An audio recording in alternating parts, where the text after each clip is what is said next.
Dá sa povedať, že je to presná kopia priebehu stretnutia v Šamoríne.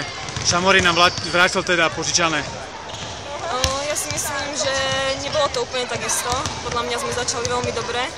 Aspoň tú prvú štvrtinu, veď sme vyhrávali o 14 bodov, len ja neviem, potom sme ich buď už podcenili, alebo sme sa uspokojili s výsledkom a dopadlo to tak, ako dopadlo.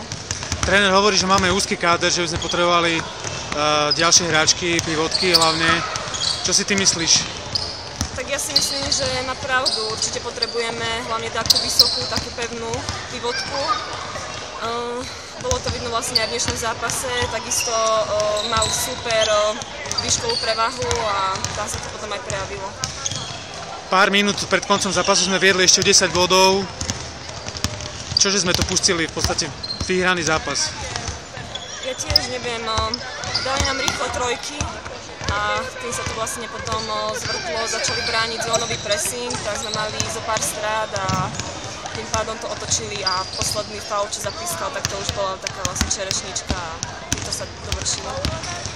5. zápas za sebou, bez víťazstva. Čo bude ďalej? Tak to netuším, mali by sme sa spamätať a začať vyhrávať a bojovať na ihrisku.